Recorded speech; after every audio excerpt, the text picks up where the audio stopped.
in the past. And we will say how negative things in the past change to the positive. So maybe we can take some action items that if we do, our state might change to the better, inshallah. And before starting, this talk about biryani, right? I'll just quickly use it to reflect on one thing. Like, I have a very interesting story with biryani myself, right? I'm from Egypt. And as you guys know, Egyptians, our food for the Indo-Pacs is very bland, right? Not hot at all. So I remember when I first came to the United States, the very first Ramadan, I'm a student in Ohio State, nobody's cooking for me, there is the masjid. I'm very happy, so let's go to the masjid, right? And we're going to eat there. And I'm sitting there, alhamdulillah, and they have food, and they bring the food, and they say it's biryani, right? First time I hear the word. And I'll tell you my reaction, right? Please don't get offended, right? Just when they brought the biryani in, I could not take the smell. So I said, I'm out of here. Going to eat anywhere. How can people eat? The smell is just... Now, why am I saying this? Here is the interesting part. So when I first came, biryani, I forget the taste. The smell was, I cannot conceive myself eating this thing. Guess what happens 10, 15, 20 years later? Biryani is one of my best foods. I love the way it smells. I love the way it tastes, right? I love eating biryani. Now, what do we learn from this? Why am I saying this for you? It told me something about myself. Sometimes we look at something and we say, I don't like it. It doesn't feel good. It doesn't sound good. It doesn't taste good, right? But then after a while, what happens? The same thing that I did not like, I love and I like, and now I ask for. Now, that is true in the spiritual world as well. When we start worshipping Allah subhanahu wa ta'ala, and Allah tells us, sit and do dhikr, pray in the night, read Quran. In the beginning, it's not enjoyable. Some of us say, that's very hard. I don't actually like it at all, right? And we think it's going to stay this way. But guess what happens? It is possible that when we surrender to Allah subhanahu wa ta'ala and we do it anyway, this very thing that I used in the beginning to say, Salah is hard, Salah becomes in itself the most sweetest thing in my life. And that's a verse in the Quran. وَلَكِنَّ اللَّهَ حَبَّبَ إِلَيْكُمُ الْإِيمَانِ وَزَيَّنَهُ فِي قُلُوبِكُمْ وَكَرَّهَ إِلَيْكُمُ الْكُفْرَ وَالْفُسُوقَ وَالْعِصْيَانَ أُولَئِكَ هُمُ الرَّاشِدُونَ. Allah makes belief, good deeds, obedience, beloved to you and beautifies it in your heart. And then He makes kufr, disobedience, other things, hated in your hearts. Those type of people are the people of rushd, people of true guidance. And when we submit to Allah subhanahu wa ta'ala, the same thing happens. And that's something I tell my children. I know it's hard, I know it doesn't sound good, but believe me, do what Allah subhanahu wa ta'ala asks, and the very things that we complain about might end up be the best things that we look forward for in our lives. So just a small story about biryani before we start, alhamdulillah. So inshallah, the series we're starting today, it's about, as you can see, the title is about the Mongols, the Mongol invasion. And this is one period of the Muslim time that is a very interesting period. And it's a period that combines both. You see both cycles. You see the Muslim Ummah being strong, and then it declines, and then it becomes strong again. So when we study this period, it's not only we see the rise of the Ummah, we see both. We see an Ummah that started strong. What happens? How do we lose our strength? What causes an Ummah to decay? What are the factors that causes that? And then it plunges down to an extent that, as we'll see, even the scholars living of the time thought that's it. It's never going to get more worse than this. Even scholars themselves almost, as you will see, lost hope. But what is the resilience that's necessary? How can faith in Allah subhanahu wa ta'ala, even in the darkest moments that we live in this life, consistently gives us hope? This is a story of hope. This is a story of how no matter what happens around us, and today we face so many things, we never become hopeless. We never despair. Allah is there and things can change. So it's a story of faith and how faith kindles hope. And when we have hope, we're always actively working to change things and how change will happen. So the story that we have is again about the Mongol invasion. And as you can see, like as I said, The story is interesting because it has two cycles: an ummah that starts as strong, how it decays, and then how it stands up back on its feet. The other most important thing that I always like to highlight before we study history is that in history, you see our present. The Quran says, when the Quran speaks about Fir'aun, when the Quran speaks about tyrants in the past, Allah subhanahu wa ta'ala says, كَذَلِكَ قَالَ الَّذِينَ مِنْ قَبْلِهِمْ مِثْلَ قَوْلِهِمْ تَشَابَهَتْ قُلُوبُهُم. Allah says something really interesting, and it's very true. When people speak today, politicians and tyrants always exist. What Allah subhanahu wa ta'ala tells us, when you study the Quran, you will look and you see, subhanallah, I've seen you before. People like what they say, people said before, because their hearts are similar. Fir'aun is not only living in the past. There are Fir'auns today. And subhanallah, you might find a person living 1,000 years later, and he says something, and you look to the Quran, he says, I saw this before, this was said 1,000 years ago. And what's the difference? There is no difference. The heart, I might look different, I might have different technology, but the human being, no matter how different our dress is and our technology is, our soul, our heart is the same. The ailments of the heart is the same. Arrogance is arrogance. Envy is envy. So because the heart is the same, it ends up that people in different places will utter words that are very alike. So in history, you will see things and you'll see, I see people living today.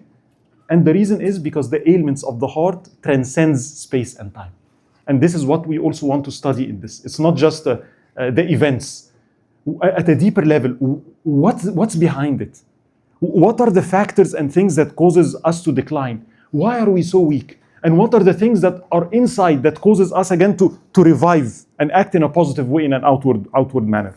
So this is again something that we'll focus on. And this is why, like the series of Salah ad-Din, we'll not only speak about the line of events, we'll speak about the line of scholars. We want to tie the events that happen in the battlefield in life with the scholars that were living in the time. What did they teach? How did they change things, right? And in this series, subhanAllah, you'll see a number of very interesting scholars. Some names, as you'll see, Al-Izz ibn Abd al-Salam, Al-Imam al-Nawawi. Who knows Al-Imam al-Nawawi? Al-Arba'in al-Nawawiyya, the 40 hadith of it. He lived in the times of the Mongols, in the lifetime of the Mamluk. Yes, he was involved in the politics very much, as we will see, and he had a major role. And also we'll see other scholars, one of the most, a scholar that's very well known, and some people love him and some people hate him, subhanAllah, Ibn Taymiyyah. All of us heard about Ibn Taymiyyah, a great scholar. And Ibn Taymiyyah lived in a time that is extremely difficult and was crucial. What he did, as you'll see for the Ummah, you cannot help but admire what he did. And inshallah, as we go through the events, I'll inshallah discuss with you the role of the scholars and how they impacted the Ummah, inshallah. Type. As a start, this is something I always start with, especially in this series. The Prophet sallallahu alaihi wasallam asked Allah subhanahu wa ta'ala for a specific thing, right? And it's very important. Basically, the idea, can this Ummah be uprooted? Can a time come that one of the enemies of this Ummah completely destroy the Ummah? Is it possible that this Ummah, through a natural disaster or a punishment of Allah, gets completely destroyed? And the Prophet ﷺ said the answer is no, right? No matter what happens, no matter how weak we become, no matter how strong our enemy is, Allah gave a promise to the Prophet ﷺ, there will not be a single enemy that uproots the Ummah of Muhammad from earth. You can maybe destroy one part, but never, this Ummah will never be removed because of an external enemy. This Ummah will never be removed because some of us did something wrong and we're all punished. But the Prophet ﷺ, Allah said one thing that he does not guarantee. إِلَّا أَنْ يَكُونَ بَعْضُهُمْ يُهْلِكْ بَعْض. Except that one of them destroys the other. No guarantee. He asked, Ya Rabbi, please protect my Ummah from an external enemy that destroys them all. And Allah said, given. Ya Rabbi, please protect my Ummah from some disaster that befalls them and destroys all of them. Given. And then he asked for the third one. Ya Rabbi, please protect this Ummah that one of them starts destroying each other. That we end up destroying our own selves. And that was denied. That is an ailment that is present in our ummah, and we have to keep an eye on it. طيب. Now I'll start with the arena. Where is the events that we're going to be speaking about happening, right? And again, this is a map of the Muslim world today, right? And if what we're speaking about is going to happen in two places, there will be two storylines that will eventually meet, right? We will have in the Middle East, like in Egypt and Jerusalem, right? And that involves the Crusaders, right? And also you go towards the east, the very east, Central Asia and China. That's where the Mongols are going to be coming from. So we'll have two stories going on. The story of what's going on after Salah ad-Din al-Ayyubi and what's happening in Jerusalem. The Crusaders are still there. What will happen to the Ummah on their hands, right? So that's one storyline. And the other storyline, completely very far. We're speaking about Central Asia, right? We're speaking about Khwarizm, and like as we'll see today, very, very far from Egypt. But eventually, those two stories will meet. And eventually the Ummah will face a very difficult situation where both if you will, the East and the West, the Mongols and the Crusaders will come together to try, if you will, to really uproot the Ummah of Muhammad sallallahu alayhi wasallam. And it converges at one point in Egypt and Sham. And you will see the Muslims constricted, and people are, at that point, people were almost giving up. But what happens? How in this time, where it looked like it's completely gone, what happened? How did the Ummah revive? What did Allah do? Who are the people that did this? This is the story we want to learn about today, inshallah, right? So I will say the following, and I start with this just to show you. Because today, sometimes the events that happen, we feel very hopeless, right? So this is a great scholar that lived in the time. His name is Ibn al-Athir. And Ibn al-Athir is the one that wrote a history book called Al-Kamil, في التاريخ, very well-known history book. He lived in this time. So he's an eyewitness. He saw what's going on. And as he describes the year 617 Hijri, and you'll see why he did that. This is the year where the Mongol invasion started. He says the following, this is his own words. He says, for years I have avoided mentioning or writing about this. I could not write about this year. It was so painful, so traumatic, so I cannot even make myself sit down and write about the events that I saw in this year. And notice what he said, describing his own state. For how can it be easy to write about the death of Islam and the condolences of Muslims? What do you see in this line? He feels that it's over. Literally. And in his heart, the Muslims are khalas. I'm just writing about Islam is wrapping up, and I'm just giving condolences for Islam and Muslims. Many people started saying, it's the Mahdi time. Khalas, Islam is gone and we're waiting for the Mahdi. Sometimes we hear this. Where is the Mahdi? Because things are so negative, we can't imagine we're all waiting for the Mahdi and a miracle from Allah, and maybe those are Ya'juj wa Ma'juj, you know. All those were said. Right? Even the scholars now are saying what? It's almost hopeless. And notice how he ended. I so wish that my mother had not borne me, or that I had died and became a forgotten thing before I saw what happened before my own eyes. So the reason I'm saying this, because wallahi, as of today, we see things happening sometimes, especially in Palestine, and we bleed, and we feel so weak. And we say like, Ya Rabbi, I wish I never seen this. And it seems so hopeless. But when you hear what happened, especially in this year, you will again see the Ummah pass through much, much worse, right? And technically speaking, some people say this was the worst time ever for the Ummah. And you'll see why. It was really bad, 617 Hijri, this year specifically, right? So what happened, right? And in a nutshell, I drew this triangle for a reason, right? That when you look to this period of time, the Ummah was trapped between two enemies. The Crusaders on one side, with their zealousy, and wanting to take Jerusalem and wanting to destroy Muslims like in the heart of Islam. And then a new enemy coming from the east, Genghis Khan, and the Mongol invasion, hundreds of thousands, ruthless, killing so many people. But there was a third factor the Ummah was trapped with, which is what? The Muslim rulers themselves. And I hope we understand. It's like a triangle. There is the internal enemy and the external enemy. And it felt like hopeless. It's almost like, and I'll show you something really interesting. Many of you do not know this. How many people know about al-Burda? مولاي صلي وسلم. Everybody loves this, right? When do you think that was written? It's this time period. It was written by Imam al-Busiri, who lived in Egypt during this time, where he saw the Crusaders on one side, the Mongols on one side, and the Muslim rulers helpless.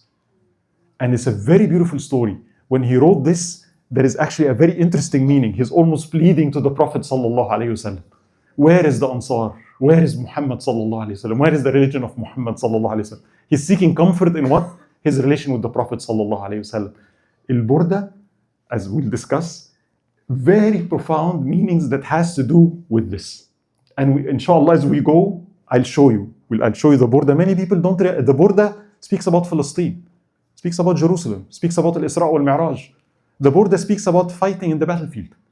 The Burda speaks about Al-Ansar. Where is the Ansar who aided the Prophet sallallahu alaihi wasallam?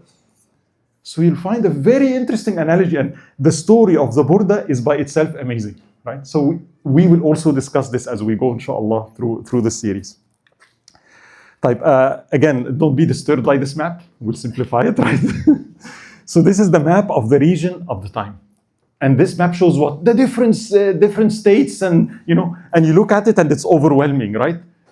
But we will simplify it, right? I have a simplified version that what do we need to remember, right? Because again, we want to focus. So this is a map of the region, where you see Egypt on one side, right? You see this is Iraq, and this is modern day Turkey. And then you see Central Asia. Central Asia, we're speaking about Afghanistan, Pakistan, Uzbekistan, Turkmenistan, Iran. Huge area, right? We're speaking here about India, right? And then towards the east, we're speaking about China and Mongolia, right? So as we start the series, okay, in the century before this happened, what was going on? Who were there? Who were the major forces of the Muslims? Just a description of the arena, if you will, right? And I would say for our attention, I want to focus on 2 or 3 important things. First, in Egypt and Sham, this is where Salah ad-Din was. Right? And Salah ad-Din started in the year 564 Hijri, died 589. And in his time, the Ummah saw a very powerful entity, Dawla al-Ayyubiyya. Salah ad-Din unified Egypt, Sham, Hijaz, Yemen, right? All those were unified. And he started fighting the Crusades, defeated them in the Battle of Hittin, took Jerusalem back, liberated more than 83 forts and cities from their hands, right? And then he faced a 3rd crusade where Richard the Lionheart came, and he stood fast and he struggled, and actually he defeated that crusade. And at the end of 600 Hijri, in this time, the Ummah in this region seemed that there is Salah ad-Din, right?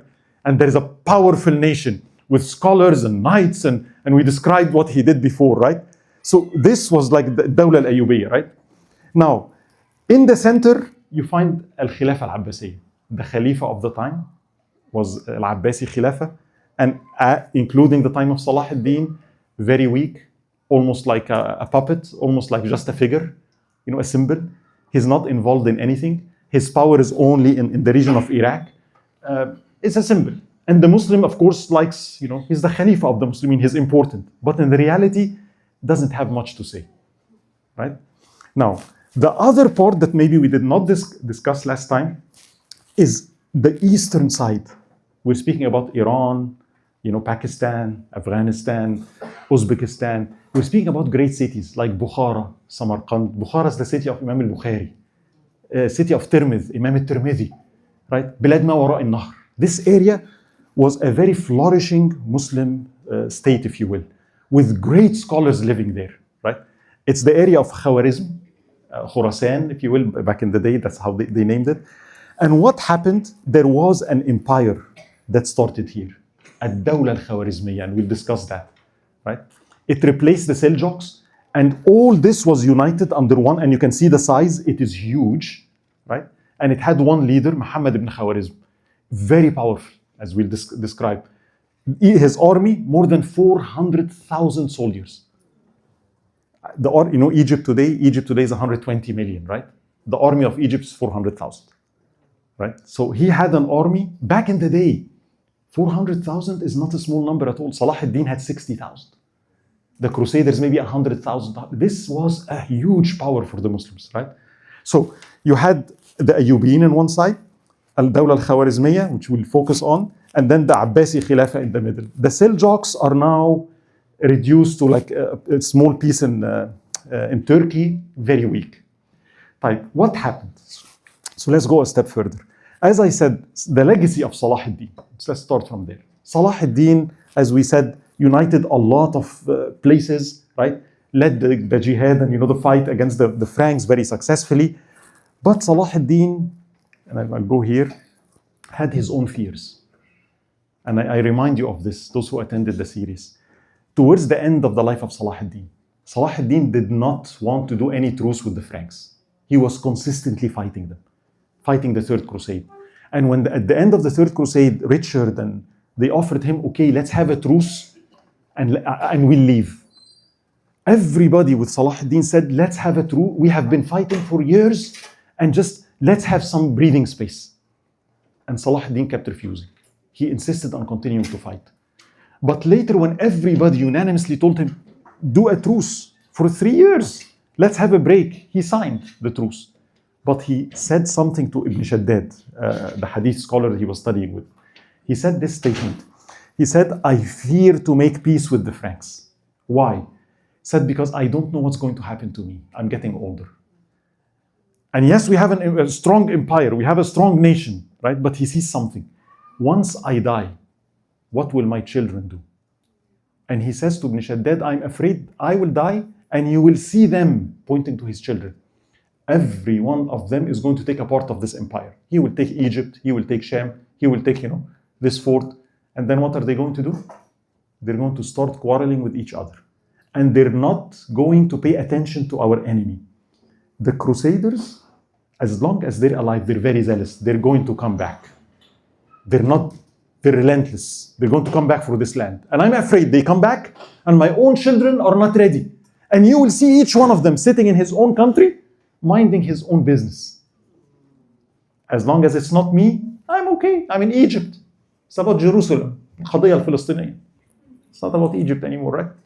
So everybody's minding, and they will do what? They will not fight successfully the Franks. And you will see the Franks coming back, and they will take back Jerusalem. And they will take back the lands that we got. And he told Ibn Shaddad, if you live long enough, you will see what I say. Guess what happened? Ibn Shaddad lived long enough, and you will see what happened. Right? So that was the biggest thing that Salah ad-Din feared. This was the advice given after Salah ad-Din died. Al-Qadi al-Fadil, one of the great scholars, told his children this. He said the following: if you all agree and remain united, the loss of your father, Salah ad-Din, will be our greatest loss. On the other hand, if you disunite, if you start to argue, the loss of Salah ad-Din will be our least of our worries compared to what will happen to us.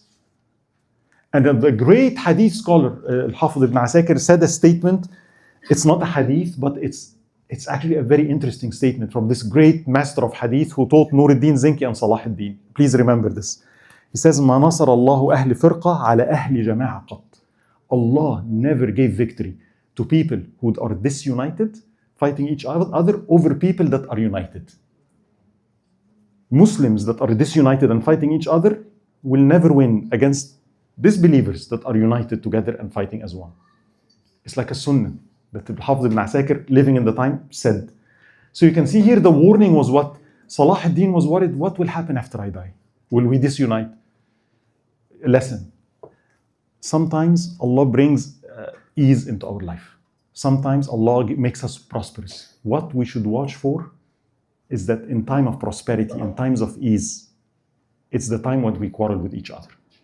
It's the time that we start fighting with each other. And it's this brings the decline of even our own society before our own ummah, right? And this is, I'm going to point something here that I think is very important. When we speak about unity, there is two factors, right? So and I'll give it to you in a simple way, right? So let's say me and my brother. The best thing is what? We're in harmony, right? So internally, we're good. And when an external enemy comes, me and my brother stands together against him. You see that? So there's two factors. Are we good with each other? The second factor is what? When an external enemy comes, do we unite against him? And there is different possibilities. So for example, I might be quarreling with my brother. I might be not happy with my brother. But if somebody comes and tries to attack my brother, what should I do? I'll tell him, that's my brother. Between me and him is what's between me and him. But you, no. I'll stand beside him. Because after all, he's my brother. So the best thing is that we are in harmony, and against an external enemy, we're still in harmony. The second best is what? Even if we quarrel, when an external enemy comes, we will forget what we're quarreling about and unite against that external enemy, right? And then the third is what? When it's no, we're quarreling, and then when an external enemy comes, I say, Hassan, let him take care of you. And the worst is what? Let me call someone from outside to teach you a lesson. Imagine me hiring a gangster to teach my brother a lesson. This is treason, right? I put it in a graph, right? But like you don't have, if some people are confused with graphs, it's okay, right? So basically what I'm saying is that on the horizontal axis is, are we internally united or are we internally fighting, right? On the vertical axis, are we externally united? Are we externally disunited? The best is what? Here. We're united externally and internally. At the time of Salah ad-Din, that's what was happening. There was harmony within Egypt and Sham, and internally, and then when the Crusaders come, everybody in unity stands against them. That's why he was successful. Now what happened in the years to come? They did not jump from this place to this place. It went gradually. First, in 605, they started to argue among each other, the children of Salah ad-Din. But if the Franks come, you'll see them uniting and standing together. Then gradually what happened? They started to be neutral. We're arguing, if the Franks come, I'll just mind my own business. You deal with them. I'm not going to help them. No. But I'm not going to help you really, right? Then, as you will see, something else happened.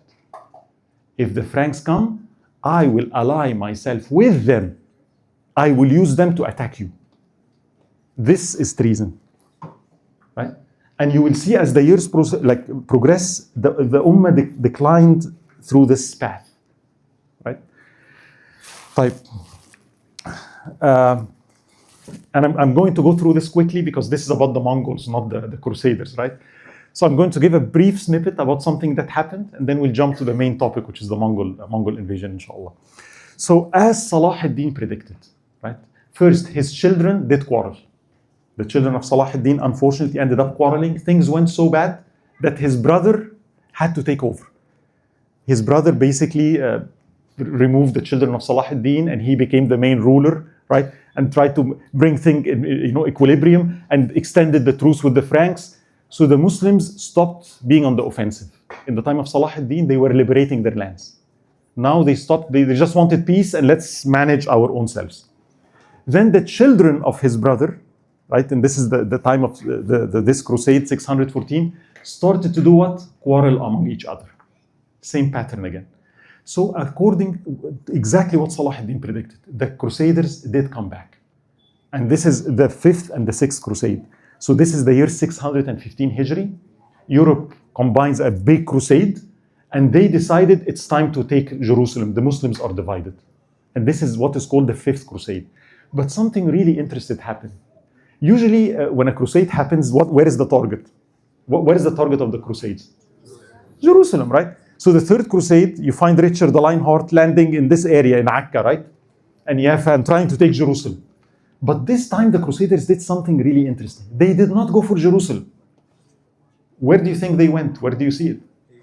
They went to Egypt. Why do you think that was the case? Any guess? Scholars. There were scholars in Egypt, but there were scholars in Shem too. Yeah. Directly eliminate the main source. Oh yes, so like this is he.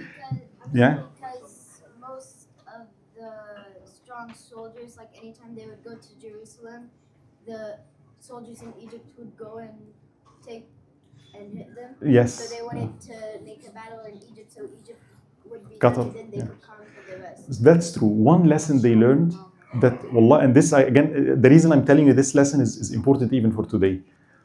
Salah ad-Din was not able to liberate Jerusalem except after doing one thing. Him and Nur ad-Din Zenki, like they unified Sham. But it wasn't enough to liberate Jerusalem. Only when they removed the Fatimiyin from Egypt and Salah ad-Din took Egypt, because Egypt is such a big country with the Nile, with a lot of resources, right? That can finance, if you will, a campaign. Between grains, men, as you said, Al-Azhar, the zealousy of the people there. So once they united Egypt with Sham, then things turned sour for the Franks. And the Franks realized the source of the strength, the supply that Salah ad-Din had was consistently coming from Egypt. So the idea was, wait a minute, if we were to attack and we attack Egypt, if we take Egypt, guess what? The rest will be very easy. And Egypt is, again, there is another motive, by the way. And you can guess what is usually the motive for war for many people, unfortunately. Yes, there is the zealousy, right? But there is also the other factor, right? And people want, so Egypt is very rich. Whoever takes Egypt is a very rich country. Sometimes, as you'll see, Egypt looks poor.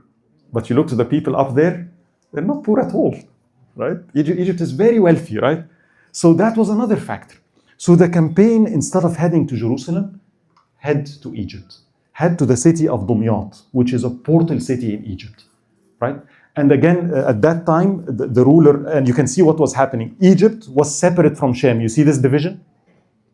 They're not united. In Egypt was one ruler, Kamel, and in Sham, every city is by itself.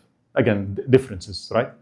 So the campaign heads to Egypt, and at that time, in the days of Salah ad-Din, what would happen? Everybody would unify, and they would attack the invader. Salah ad-Din said something really interesting. When he used to open Muslim countries, and this is important to note, he used to say, I don't want cities for their wealth or their resources. I want cities for their men. What does he mean? Usually when people try to expand, it's maybe because of the oil, maybe because of the resources. Salah ad-Din say, I'm not interested. You can stay. I'm interested in your people. I'm interested in your army. I'm interested in your men. So when somebody comes, he used to tell people, you can stay on your seat. Right? Be under me. I'll leave you on your seat. However, when the Franks come, I want your men to come help me. Right? So that we unite. We have a unified army. This was not the case anymore. And the ruler of Egypt at the time, Al-Kamil, was left by himself to face that crusade, if you will. And I'm not going to cover it in details. I'm just going to mention one thing, right? So in the city of Dumyat, which is the portal city of Egypt, Salah ad-Din did something really interesting. By the way, this is the Nile River. And the Nile River, goes into two branches, if you will, Rashid and Dumyat. And what happens where the Nile meets the Mediterranean, like the river meets the Mediterranean, that's a port. Now, if you take that port, you can use the river Nile to go from the Mediterranean Sea all the way to Cairo. And that was the target. They're not going to do an amphibious landing. They're going to land, take the Nile River, and then go with the boats through the Nile River all the way till Cairo, right? So the portal city of Dumyat was very important. Now Salah ad-Din did something. He came, and in the entrance, as you can see, at the entrance of where the Nile River meets the Mediterranean, he built a tower, right? A fortification. And then extended an iron chain between this tower all the way till the two ends of the shore. Big iron chains. Why? Ships can't come in, right? So you block the ships. It's a very interesting idea, right? And when the ships are blocked here, you can just bombard them, with Greek fire and stuff and destroy them. And that was very effective. When the Franks came, this tower, it took them 5 months, they could not enter. And they resisted, and they resisted. And Al-Kamil kept sending to his brothers, I need help, and nobody came. They were busy quarreling with each other. But eventually, the Germans, right, German engineering, right, they built some kind of ships with towers on them, and they came to this tower in the middle. They call it Burj al-Dubab, or Dibab, and they succeeded in taking that tower from the Muslims. And at that point, that tower fell, and they lowered the chains, and the ships went in. And they now started, we're going to land to take the city of Dumyat. And the news spread. It reached Al-Adil, the brother of Salah ad-Din, who was very old. And it is said he passed away in that time. He was so sad, and the brother of Salah ad-Din, old, passed away. The interesting thing, in this situation when this was happening, remember the child of Al-Adil is fighting here. A coup started happening. People started doing what? Let's take over Egypt from him. Some of the Muslims revolted, the Ayyubiyin, and said this is a good time. He's busy fighting the Franks. We will make a coup in Cairo while he's away, take control. So he had to retreat, leave Dumyat, go all the way to Cairo to do what? Maintain his throne. Now the city of Dumyat was what? Free game. And the Franks took the city of Dumyat. And you can see again how it starts, right? So this city now fell. And then he was very disturbed because now they're going to head where? To Cairo. Now here is the most important part. He felt what? My brothers are not helping me. Some people are trying to revolt. I'm going to use the city of Dumyat. And I'm going to, if they succeed in taking Cairo, we lost Egypt. What do you think he did? Any guess? What would you do if you were in his place? Yes. Go for it? Okay, good. He did something that will shock most of you. Ceasefire, the Franks are not going to cease fire. They're very zealous. They're here to take Egypt and Jerusalem. He went to Cairo to protect it because Correct. it's like the capital and most important. But now he's afraid. He's in Cairo, protecting Cairo, and he hears the Franks are heading towards Cairo. He sent a delegation to them. And what did he offer? Let's make a treaty. You're here for Jerusalem. If you leave Dumyat, I'll give you Jerusalem. Go ahead, take it. But leave Dumyat. Guess what the Franks responded with? Now, the zealousy of the Franks, of course not. We're going to take both Egypt and Jerusalem. So they declined. Some people told them, hey, it's a good deal. But the religious among them said, no, not a good deal. The Muslims are weak. See, sometimes when we do that, what happens? Our enemy does not stop. Oh, yeah, we'll take then both. And they started advancing towards Cairo. And then nobody's helping him. So he sent another delegation. What do you think he offered? All the lands that Salah ad-Din opened. Not just Jerusalem, everything else. Take it all. Everything in Sham that I own, not just Jerusalem. But leave Egypt for me. I don't know, some of us might remember something that happened in 1978.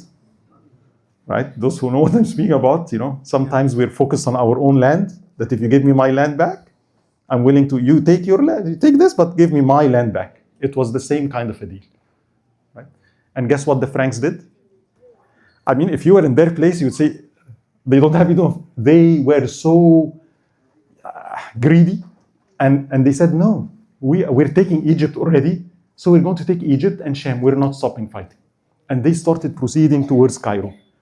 What rescued the situation was something, wallahi, the rahmah of Allah subhanahu wa ta'ala. It's their own arrogance.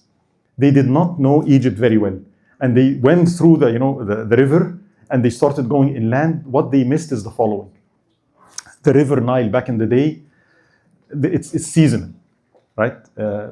Time comes, it rains in Sudan, and the river swells, meaning what? It floods, and Egyptians know that. And it's actually a part of the cycle. The Egypt swells, it floods everywhere, and guess what? It was very healthy for Egypt. They cannot do anything, but it puts like a tummy, which is like a kind of soil, and the land is wet and soily and everything, and the Egyptians are sitting back, and then when it goes back, then they start farming. The Franks, with their armor, right, didn't realize this, and they started marching, and the river is swelling. And they started going inland in Egypt. And all what the Egyptians had to do at a certain point is what?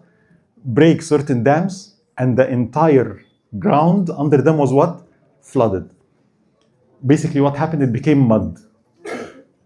Why do you think that's a problem?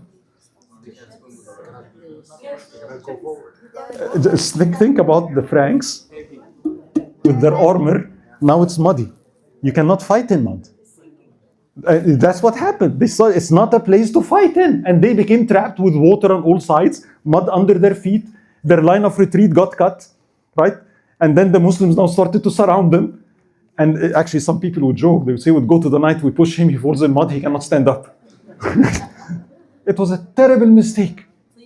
And subhanAllah, that was the reason why the Muslims of this time were able to completely destroy this army that was heading towards Cairo. Right?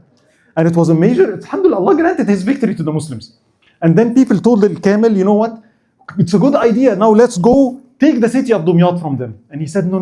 Those people are like, they fight. Let's make a deal with them. We will spare them. We will let them live. And in return, they return the city of Dumyat. And the deal was made. They leave Dumyat and he will let them kind of live. And this fifth crusade ended this way. Yes, Muslims were victorious, but you can see it is through the help of Allah subhanahu wa ta'ala. Here is the interesting part. It left a bitter taste in the mouth of the ruler. So later on, the king of Germany came himself. And he said, you know what? You offered before to give us Jerusalem. So I'm here for that offer. And he was like, no. And he said, okay, if you do not do that, guess what? There is a sixth crusade coming your way. What do you think Al-Kamil did? Here is the sad part. Too scared. I don't want them to come back. And they're going to come for Egypt. I don't want that. So he started opening negotiation with Frederick of Germany. And they kind of, liked each other. And they started, and they tell him, you know what, let's make a deal. I'll give you the city of Jerusalem. You leave Al-Aqsa Mosque and, Qubbat al-Sakhra for us. And you can take the city. And they both agreed. And he signed the treaty and he delivered the city of Jerusalem to the Franks with no fight. The king of Germany took the city of Jerusalem with 300 knights. That's it. It was given to him. And the saddest part of it, the king of Germany comes to Jerusalem, right? And they let him in and everything. And at Fajr time, he complains. He said, I was told that the Muslims have a call of prayers. I didn't hear the call of prayers. What happened? And they said, no. Based on our king's request, he told the muezzin not to make the adhan loud so as not to disturb you in your sleep. And he said, what a terrible thing have you done? How can... The Frank is telling the Muslims that. What is this? I was actually looking forward to hear your adhan. The adhan is beautiful. How can you trade off like that? Right? But it shows you the degree of trade-offs that people were willing to make. Right?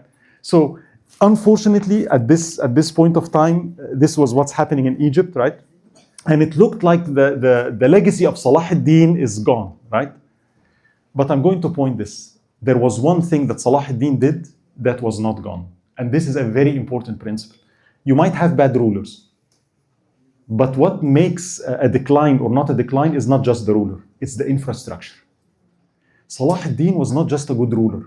What he built is built an infrastructure in Egypt. Schools and scholars, and institutions, those survived.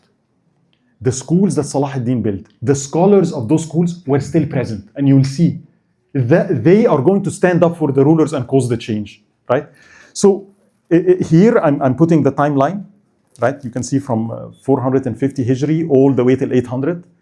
The period of Salah ad-Din is between those 550 to 600. We're speaking between 600 to 700, right? And you can see at the time of Salah ad-Din, there are very important scholars, Al-Hafidh ibn Asakir, Imam al-Ghazali, Sheikh Abdul Qadir al-Jilani, right? And I want you to see this line of scholars and schools continue to produce other scholars in Egypt and Sham. Those continued, as you'll see, to spearhead the resistance. Some of the names, as we mentioned, Al-Izz ibn Abd al-Salam, and we'll see his efforts very soon, inshallah. Great scholar in Sham. Imam al-Busayri, Mawlaya Salli, Burda, right, was living in that time. Abu al-Hasan al-Shadhili, right? And the Ibn Ata'illah al-Sakandari, which is the Shadhiliyya, that Sufi tariqa, if you will. It was at that time, right? And this is the origins of it. And then came later what? You can see Imam al-Nawawi and Shaykh al-Islam ibn Taymiyyah, right? And then here is Ibn Kathir, following Ibn Taymiyyah. So this is a line that you can see what was happening in the political scene and who are the scholars of the time, right? And we refer to this back as we go forward, inshallah. Should we? Right. Pardon the interruption. What we're going to do now is we're going to start serving food. So whoever wants it, when they're coming by, you can tell them if you want biryani or you can just say rice, okay, pilau or whatever. So you can tell them what you want. It's $10 per box. It's a pretty full box. And we're going to take payment from you at some point. For those of you that want to pay through online, you can just go donate, Zelle, donate at icyo.org. But we'll come around with a machine and you can pay. We do need to collect, particularly tonight, because we ordered from restaurants, so we do have to do that. So Sheikh can keep going, and then after you all eat here, we'll go ahead and pray Isha prayer. We can, if you want, we can take a break. So I can go maybe for. Break in 15 minutes with Isha. Oh, okay. Unless you're So how is your energy like? Good? Continue? Okay, alhamdulillah. Just want to make sure, because this is our fuel, right? But I hope this is a fuel of the heart, inshallah, right? Now, so this, what I described was what was going on in the area of Egypt and Sham, right? But the other part that we're going to focus on is what was going on in Central Asia. And this is now the more important part for today, where the Mongols are going to strike. And this is also a very interesting part of our history. So I'm going to switch to this area, Khwarizm, right? What was going on there. So as I said, this area is a great area with many cities up till today, right? Very well-known area.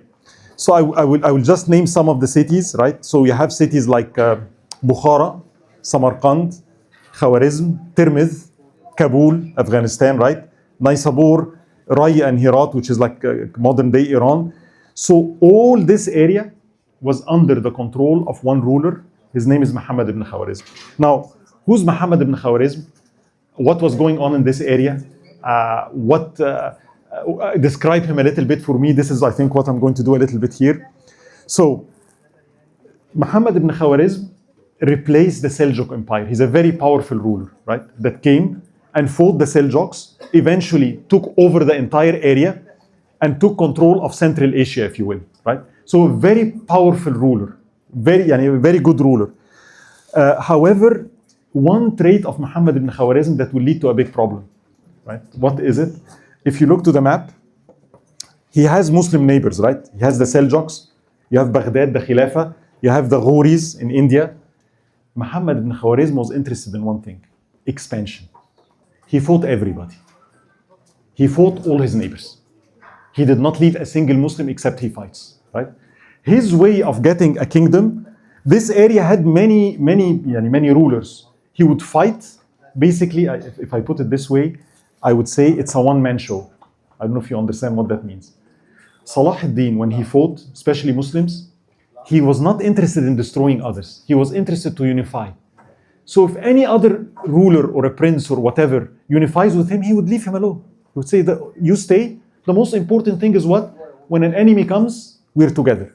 Muhammad ibn Khwarizm did not think this way. Muhammad ibn Khwarizm has another problem. The presence of any other strong ruler means it's a threat to me. So the only way that I can stay in power is I must make sure nobody else is strong, which is sometimes happen in our own countries. When I start hating, seeing anytime anybody, talented person comes up, I should. So Muhammad ibn Khwarizm, his method was what? He started attacking.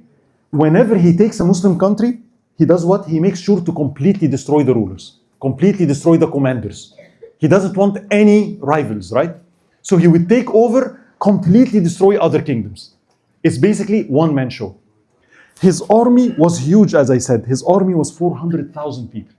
But he had one problem with his army. What was it? Unlike Salah ad-Din and the Ayyubiyin, the army is well-trained, but also Muslims with scholars. The army of Muhammad ibn Khwarizm, it is more like mercenaries. You know mercenaries? People that fight for money? Some of them were non-Muslims. He doesn't mind. So his army is not all Muslims, majority Muslims, but other factions can come in. And the army style of fighting was what? They're fighting for money. They're fighting for booty.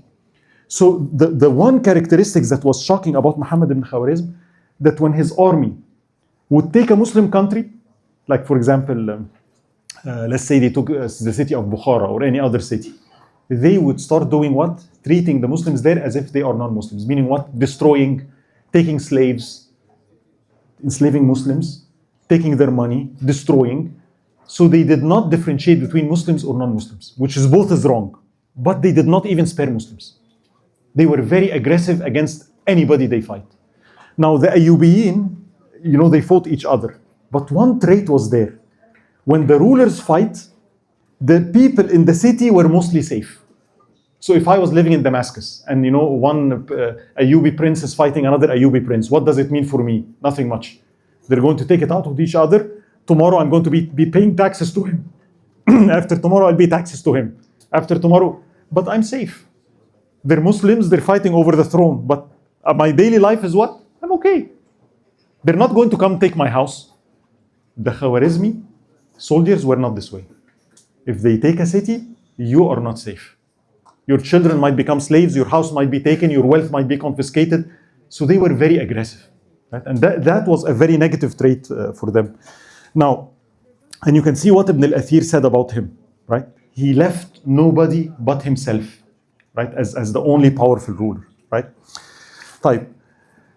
Now let's switch to the Mongols, right? So now you have the Khwarizm empire, if you will, very strong in Central Asia. Something happened in the years of the early 600s. A new power came to being, which is what? The Mongols. Who are the Mongols? Those are people living in Mongolia.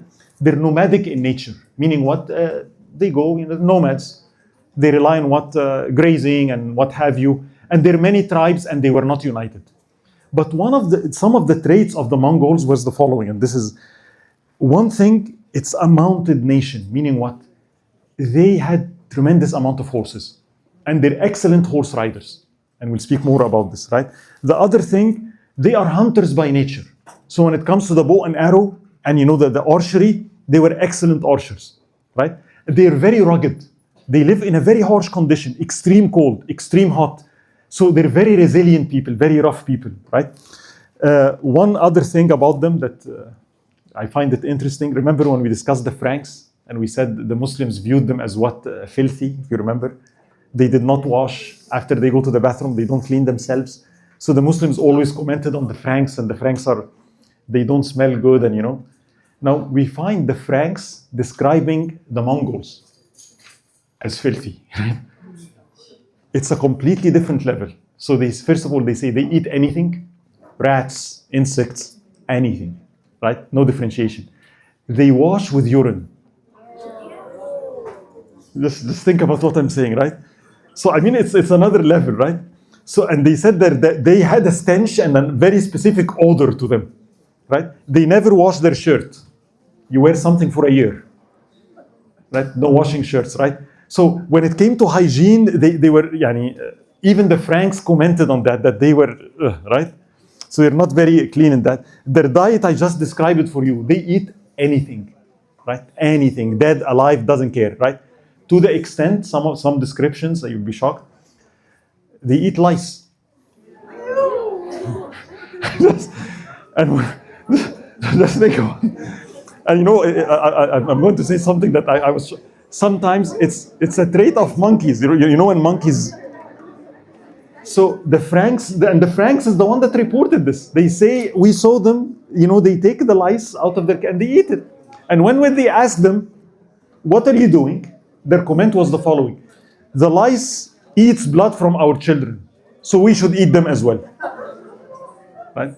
So we're speaking about right, a completely different level, right? Anyway, now what happened? They were tribes, not advanced, no science, nothing, right? But then comes a man by the name of Temujin. And Temujin, a very powerful person that succeeds in what? Collecting the tribes together. Temujin, anybody knows who Temujin is? Temujin is Genghis Khan, right? So this young man, whose name is Temujin, right, is the later to become Genghis Khan. Genghis Khan, that's not his name. Genghis Khan is a title. Yeah, okay. In Arabic, Genghis Khan, right? In English, Genghis Khan, right? But honestly, the proper pronunciation should be the Mongolian one, neither the Arab or the English, right? So Genghis Khan, if I say it in Arabic, right? Genghis Khan, if you will. So What about him? What was special about him? He lived in that era, in that time. And when you look to his story, it's very interesting. It's trauma, right? So he was born, his father was poisoned and killed when he was 9 years old. Childhood trauma. His mother was banished and abandoned by the tribe with her 7 kids. And therefore, they had to feed themselves. Meaning what, you're in the wild, it's about what, go hunt, whatever. So they used to fight over food. In a one incident, Temujin had to kill his own brother, fighting over food. Right? You can see like the level of trauma there. They were, so many things happened to them, including slavery at one point. He was a slave. So abuse all over, right? But eventually he was very rough, very tough, an excellent warrior and a strategist, right? So when he came to power and he started, have his own clan, he started fighting with other people. In one incident, one of his enemies attacked and they took his wife. And he went and he fought and he succeeds in getting his wife back. But after 4 months, she gave birth to a child, which we know what that means, right? And that, they say, it affected Genghis Khan so much that it almost changed him, that happened to him. Of course, he said, this is my own child. But he was, later on, he would do the same to his enemies. It was a certain point of his, if you attack an enemy, you humiliate them by taking their woman. That was a specific strategy of Genghis Khan, right? And I think it has to do with what he passed through. So he was very brutal. So to unite the tribes, he thought we need rule. You need a system. So what rules should you use? They are pagans, right? They shamanism and pagan people. So he started collecting rules from everywhere. A little bit from Buddhism, a little bit from Christianity, if you will, some of Islam, some he made up. And he invented something called Yasa or Yasiq, a book of rules, if you will, right? And the rules are draconic. You do anything, basically the most common punishment is what? Death. You wash your clothes in a river that's, you're put to death. You have a neighbor and you steal something from him, death penalty, right? It's very easy to kill. If you slaughter an animal, because he considered that is not the right way to do it, we will slaughter you. Death, right? How do you eat the meat of an animal? No. Slaughtering is not proper. You tie the animal, and then you open, subhanAllah, you open the chest and get the heart out.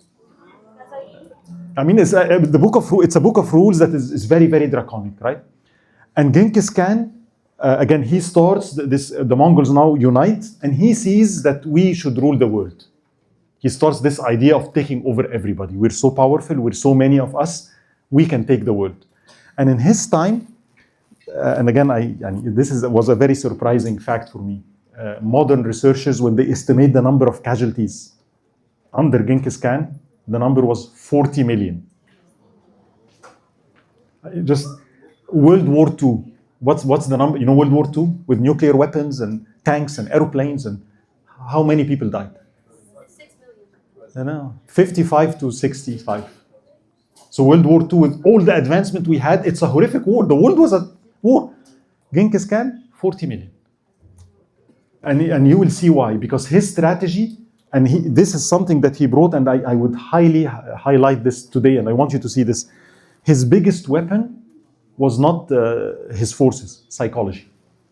Psychological warfare. So he was a master at psychological warfare. The best way to win against an enemy is what? You have to convince the enemy that he cannot fight. You have to make your enemy lose hope. You have to make the enemy so afraid that internally he's convinced that we are invincible. So putting this idea that you cannot fight and the Mongols are invincible, basically a real defeat is when we get defeated internally. Please remember this line. The most important thing about the war with the Mongols, you will see it is that line. They did what they did to the Muslims because they really convinced Muslims that we cannot fight them. That they're super, they're unbeatable, and we are nothing. And it's a losing game anyway. And you will see that, like how he will do that, right? I will describe one thing about something because he used it in warfare. War games, what is that? He was very fond of hunting. Many people at the time used to hunt. But Genghis Khan's way of hunting, he called it the Nur game, right? What is that? And I want you to imagine this. Okay, it's a hunting season. So he would ask all his commanders, all the troops, right, to disperse and make a ring. Imagine you're in Yorba Linda. You send some people to San Diego, some people to Los Angeles, some people to, imagine that, right? Imagine that the radius, right? And what happens? They form a ring, and then every single animal that you see, don't kill. Keep pushing him to the center of this ring. So imagine the people of San Diego are pushing all the animals towards Yorba Linda. And the people of Los Angeles are pushing their animals all the way to Yorba Linda. And the people, what is happening now? And it took weeks. Weeks. And it was training about what none of the animals should escape. And if some commander showed he's not good, again, maybe death penalty, right? It's very, very rough. So at the end of the day, they would tighten this circle. And then if the example I'm giving, Yorba Linda would be full of animals. The animals from all the way from San Diego to Los Angeles are here. Then Genghis Khan would enter, hunt himself. Right? And then what? When he's done, everybody comes in and they finish off all the game. Can you imagine the amount of, right? What was he doing? You think it's just a hunting expedition. That is a war technique. And you'll see he will do that to the Muslims, unfortunately, right? So one thing that I would like to, this is an interesting part. One very particular thing for the Mongols is, as I said, they're a mounted nation. One of their strengths was their horses. You know, when you speak about the Europeans, they came with, you know, the European horse is big, huge, powerful, a workhorse, right? Very strong, very big, right? It's like a tank. The Arabs, they had the Arabian horse. Arabian horse is smaller, but faster, lighter, more intelligent, more spicy, you know. And it is like they're like, you know, yeah, like in their attitude, right? Not in their taste, no. Right? So yeah, they have this, the Arabian horse is very interesting, right? And again, very agile, right? So what was the horse that the Mongolians used to invade the world, right? Anybody knows? People think I'm joking, right? They use ponies. You know the pony? So I always tell the guys here, if you see your sister playing with ponies, you have to have respect for the ponies, right? Don't undermine ponies, right? So that is true. Their horse was ponies. Ponies are short. And you know, sometimes it actually looks wrong when you look at it. Look at that. Big guy riding a small pony, right? But ponies had a very interesting character in them. First of all, in Mongolia, where they live, the ratio of horses to people were 17 to 1. There were 17 times more horses, more ponies than people. So there were ponies everywhere. There is grass everywhere, and the ponies graze, so there was an abundance of ponies. So one of their main thing is what every single Mongolian person, every warrior would have between 5 to 10 ponies with him. So when they're going fighting, they're not fighting with one horse. I have 5 of them. And what do? We switch. You ride the first one, then the second one, then the third one, then the fourth one, right? You give them breaks, right? So they had, and the horses, they trained them. They say they would come when they whistle, they follow them like dogs, right? They use the ponies for many other things. So for example, and again, it's again Mongols, right? They prefer the female horse, of course. Why? Because of milk, right? And if they're hungry, they'll take the milk of the horse and with something else, the blood of the horse. Remember, they have five ponies, right? So they will start doing what? Cutting, getting some blood from this one, some blood from this one, mixing the blood with milk, and that's how they nourish themselves. Right? But what about the ponies? There was something else about the ponies that was very, very important. Regular horses, especially the bigger ones, they need grain. Like if you're in a campaign, and let's say you have 100,000 warriors, 100,000 horses, how are you going to feed the horses? How much grain do you need? A lot. Remember, we said Egypt is important for that, right? The ponies had one trait that the other horses didn't. Because they're shorter and smaller, they can suffice themselves on grass only. They don't need grain. So the Mongols did not need food for their ponies. They would just go and the ponies would graze. That's it. Right? And you have 5 of them. They let them graze. right? And then after that, they take the blood and the milk from 1, 2, 3, and so they were very self-sufficient, right?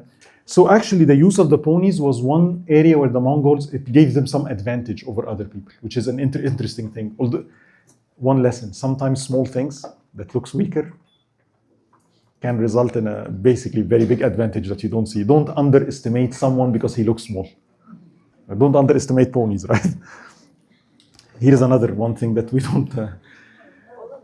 Mongols didn't invent many things, but one thing the Mongols did invent: ice cream. How is that, right?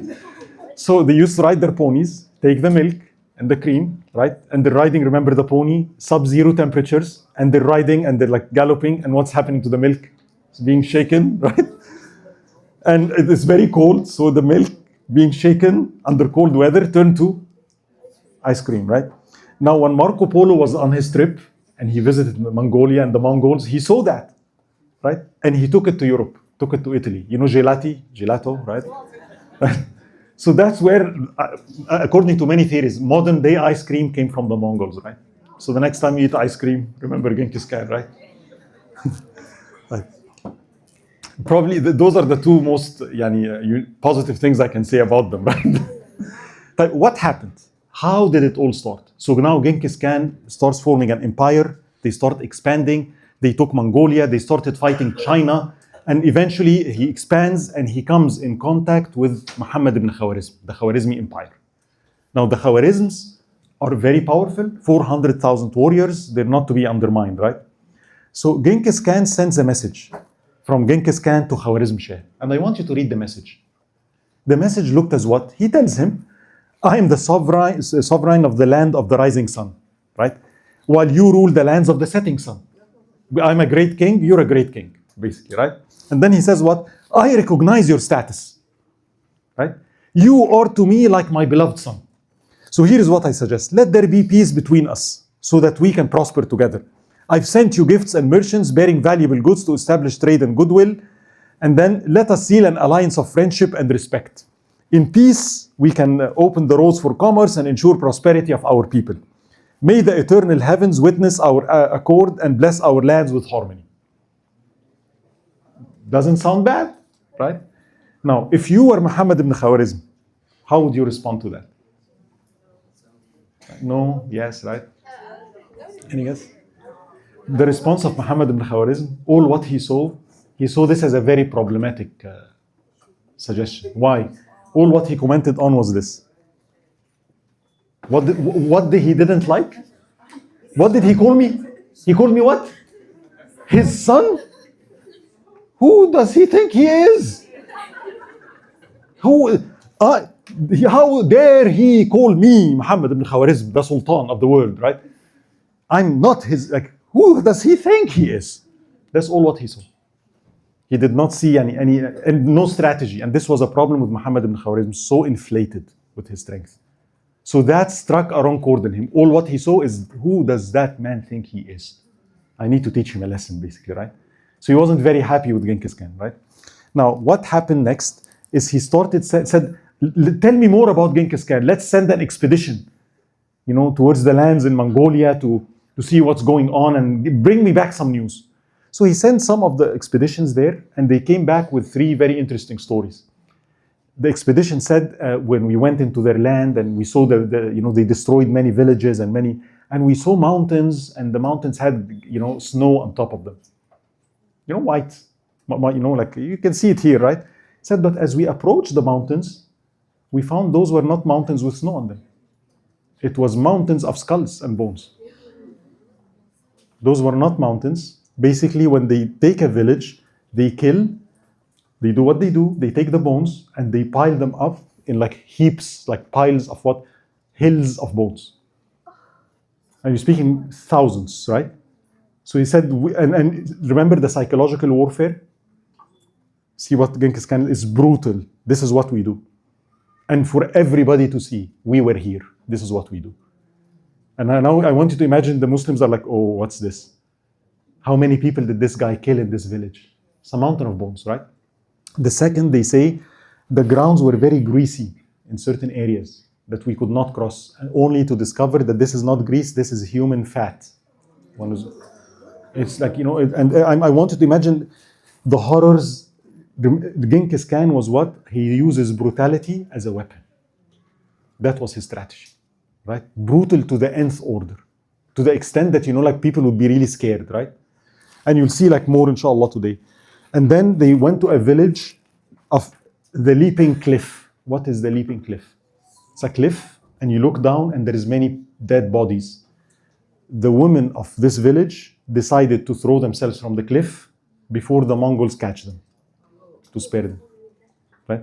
So just imagine the brutality that the Mongols showed and how they propagated this. So they came back to Muhammad ibn Khwarizm, and this is what we're seeing, right? So this enemy is like kind of very brutal that we have.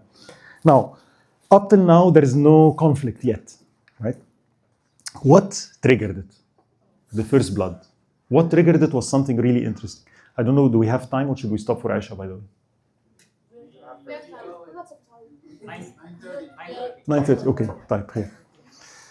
So this is the first blood. What happened is the following. Genghis Khan is sending trade, caravans to Khwarizm. Now, he sent a big caravan with silver and gold and lots of silver things, to trade. Now they come to the city of Otrar, which is under Muhammad ibn Khwarizm, at the border, if you will.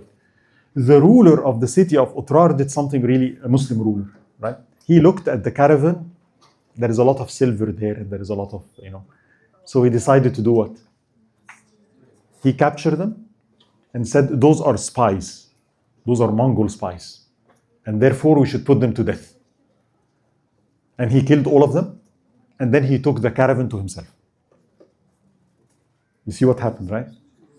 Now, that is, again, when you think about it, and this is the thing that sometimes when people are so arrogant, like, what are you doing? Who are you messing up with? But he did that, right? And of course, the news reached Genghis Khan that the caravan had people were killed and the money was taken. What do you think Genghis Khan did? Interesting, he did not retaliate. He sent a message to Muhammad ibn Khwarizm that reads the following, and I want you to read what he said. Betrayal is ugly, especially from the Sultan of the Muslims. I don't know if you understand what that means. Muslims are the last people to betray. You are known to be the opposite. Betrayal is ugly, but you, Muslims, claim to be Muslims and betray and kill, that is double as ugly, right? And then he said, what if you claim that what happened in Otrar was not with your consent? Fine, that's okay. Send the wrongdoers to me and I'll deal with them and we'll call the day off, it's okay. Just say that maybe it happened without your authority, right? So let's settle things. If you are Muhammad ibn Khwarizm, what would you do? Yeah, settle it. Maybe you'd say justice. I mean, even if he's a Muslim, what he did is wrong. He should pay for it, right? That's one way, right?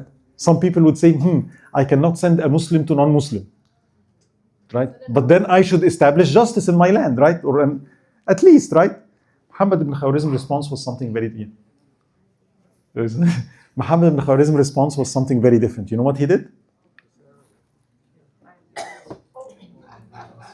He killed the messengers and left one of them, right? And then sent him back with a message to Genghis Khan. I'm coming to you to do to you what I did to your messengers. Who do you think you are to tell me, right? Who do you think you are? I'm going to teach you a lesson. I am coming to you to do to you what I did to your messengers. Now, once that reached Genghis Khan, that was it.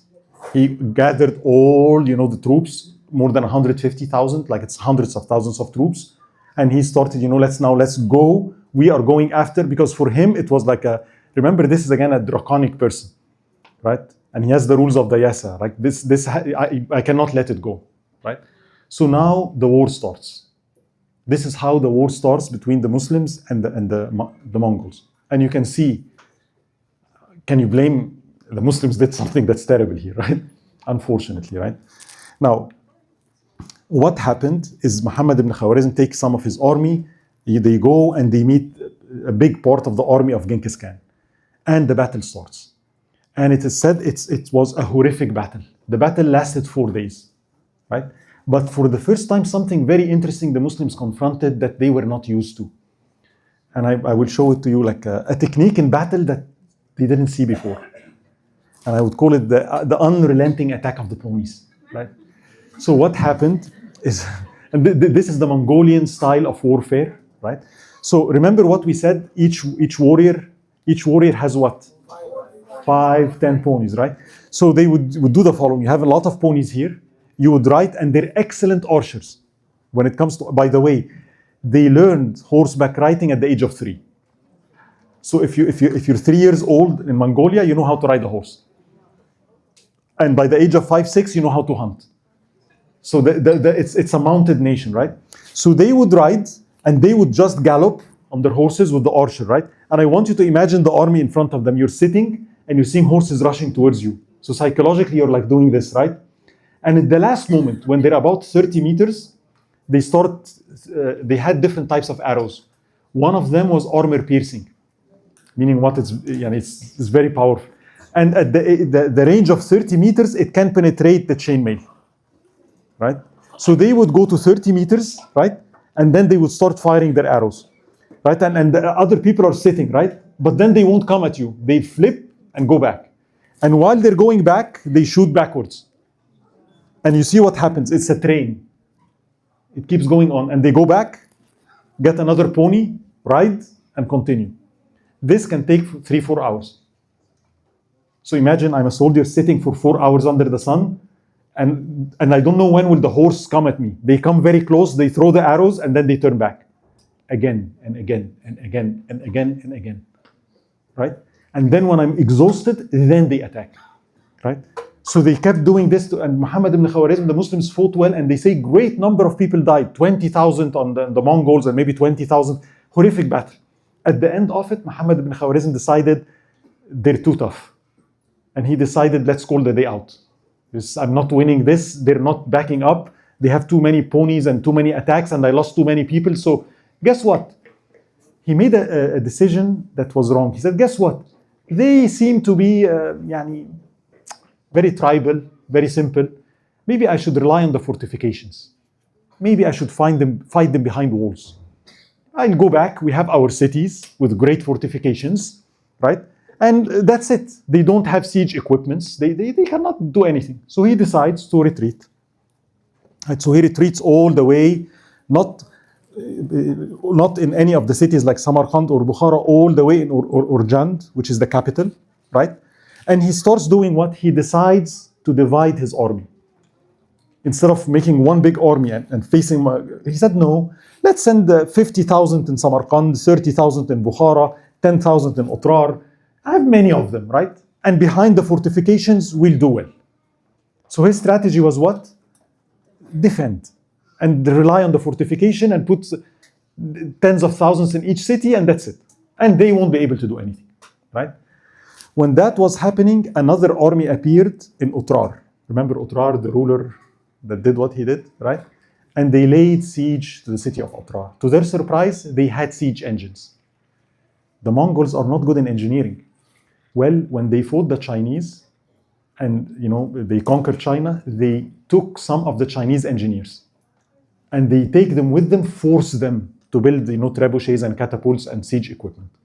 So to the surprise of the Muslims, those heathens that had no idea of technology had Chinese people with them that built siege equipment, and indeed the city of Otrar falls to their hand. When the city of Otrar fell to their hand, they were after who? The ruler. They got the ruler, sent him to Genghis Khan. Genghis Khan's punishment was the following. You are interested in silver and gold, right? So he got a pot of silver, molten, and pour it in his ears. That's how he killed the man, right? And I want you to understand this is deliberate. You know what Genghis Khan is doing? See the stories spread. You see the terror? This is what happens. We have no pity against anybody, right? We do not spare anyone, right? Type. So, and Otrar fell. Another thing that was interesting, Muhammad ibn Khwarizm receives a very interesting letter. What was it? Muhammad ibn Khwarizm had a division in his family. Himself and his mom were not on good terms. The mom and him differed on who the heir should be. He wanted Jalaluddin, his son. His mom differed, so he ended up exiling one of his children. And the mom had some control, and she's a queen and what have you. And there is like some disputes. And he receives a letter to his soldiers, and the letter is from his mom. And the letter is telling the soldiers, leave my son and come to me. Let the Mongols take care of him. And he was like, what on earth is this? Like now I'm having letters coming to my commanders, and my army is going to abandon me, right? So that's very disturbing. Guess what? The mother receives a letter from her son directed to her commanders and soldiers. Leave leave the queen and come protect Muhammad ibn Khwarizm. What do you think was happening? Those are what? Who wrote those letters? Genghis Khan. Genghis Khan had a spy network, right? And he knows. And this, by the way, the reason I'm telling you this is a spiritual principle, right? This is satanic. This is shaitan. When shaitan wants to come to us, shaitan has no power over me. How does he enter my heart? He looks for my own weakness. The way shaitan enters into us is if I'm an envious person, that's the entrance. If I'm a greedy person, that's the entrance. So our enemies look for weaknesses in us, and then they use it against us. One of the biggest weaknesses that we can show is what? When we are fighting with each other. It can be utilized by the enemy against us. This is what Genghis Khan did, right? So now there is what? He's afraid, she's afraid. They started retreating, everybody gathering the soldiers for himself. You see what he's doing? While meanwhile, Genghis Khan is going to attack, right? I don't know if we have time for 6:30, you said? 9:30? Okay, so we'll do this. So the surprise was he did not attack the cities on the border. An army appeared, they crossed the desert and surrounded one of the main cities, the city of Bukhara. Bukhara is the city of Imam al-Bukhari, right? This is a center of knowledge, a big city, and more than 25,000 troops in there, and the city is huge, right? So an army appeared, and here is what they did. Remember the Nurgate, right? So the method of attack was the following. They form a big circle around Bukhara. You know where it's the farms, and then they start doing what? They start attacking all the farmers around. Killing, destroying, and then they're pushing the farmers where? Do you see the idea? So now what happens? Bukhara is overwhelmed by people coming from everywhere telling them about what? The Mongols, how horrific they are, brutal. There is so many. Because the reports are coming, they're everywhere. They're south, they're north, they're east, they're west. How many are they? Hundreds of thousands it must be. And they are just going and nobody escapes. Now the city of Bukhara became what? Can you imagine the numbers of people now? And how much draining it is? And those people are what? Reporting terrible things, psychology, right? So now the people in the city of Bukhara are hearing what? Terrible things, right? Which now their psychology is what? Wavering. By that time, they close the circle and they surround the city of Bukhara. Now the Khwarizms there, the soldiers were powerful, strong, more than 25,000. And then they decided, should we fight? Maybe we shouldn't. Because like we heard about how terrible they are. Maybe we should make peace, surrender the city to them. And then they can, and they sent to Genghis Khan, khalas, okay, fine, you know what? If we surrender the city to you. And he said, yes, if you surrender the city, that's fine. The scholars of Bukhara differed. And they said, you do not surrender, you have to fight.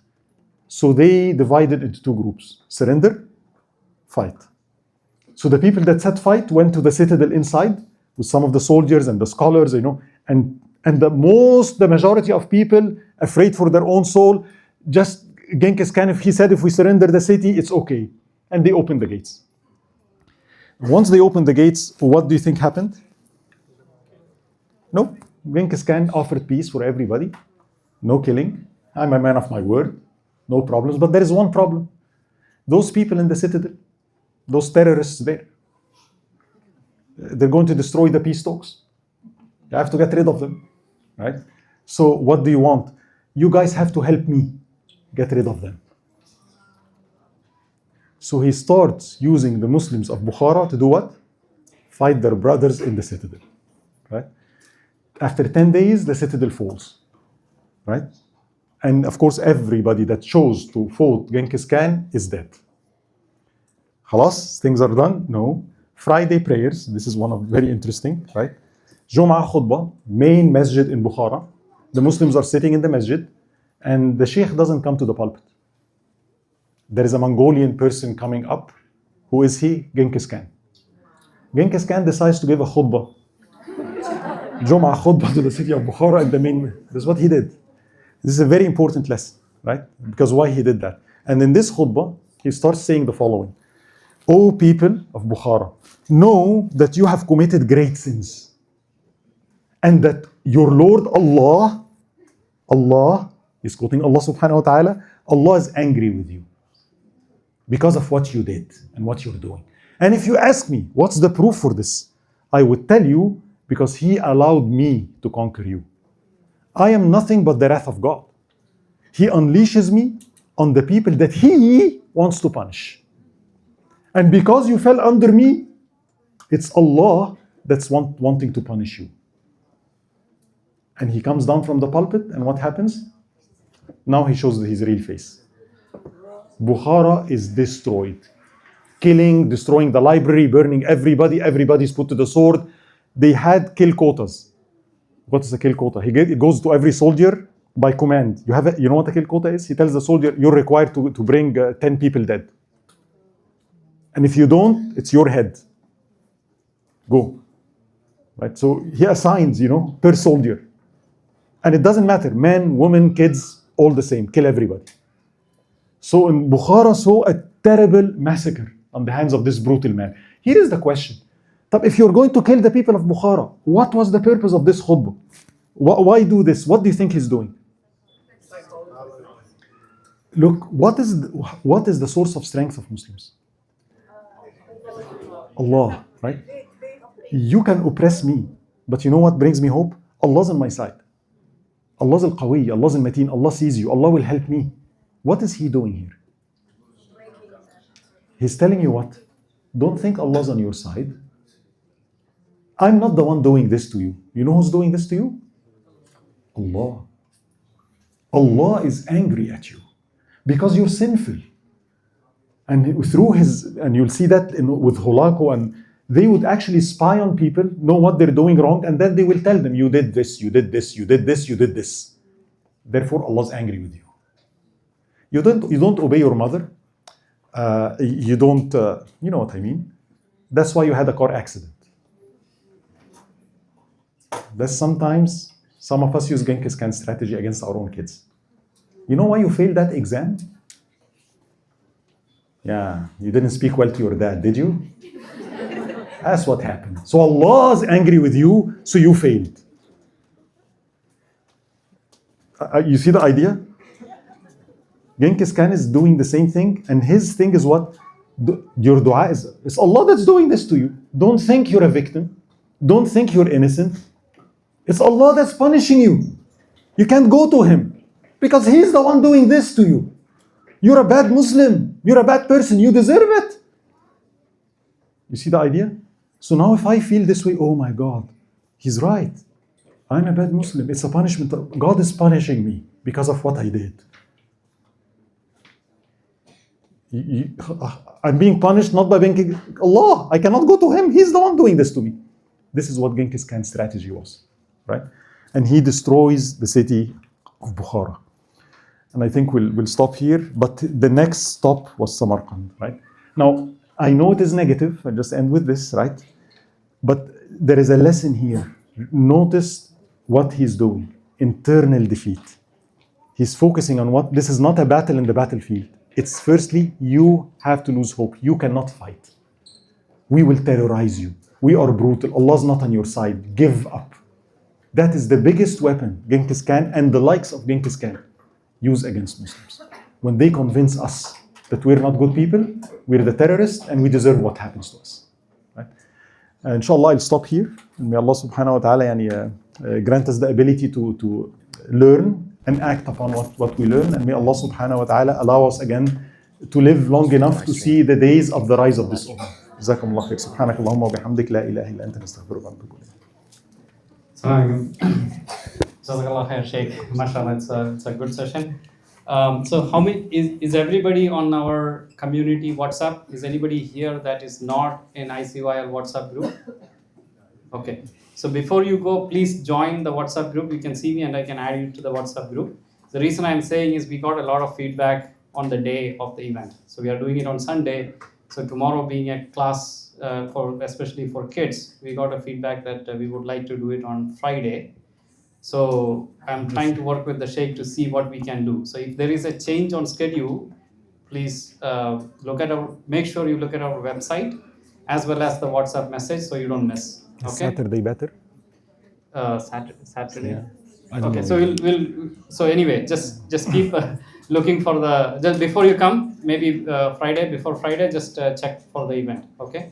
And we still have a lot of food left. We anticipated the food being sold. So if you can, please buy the food and take it to go. If you want us to discount it, we can. But as much as possible, please buy the food and so we don't waste the food. Thank you. We are going to pray Isha right now. Yeah.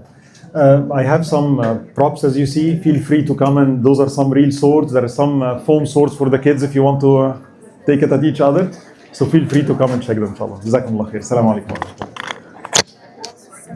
Alaikum assalam wa rahmatullah. Can you talk a little bit more, maybe next week, about how did Genghis Khan convince Mongols to be this brutal? He's brutal, but how can he get a whole army to This is a very, very important. I can do an entire session about that, because what you're referring to, how did Hitler convince people? How did Hitler convince Germans to do what they did? How did the United States take kids from California, they go to Iraq and do what they do? How? How can normal humans... I'm going to take your mic from here.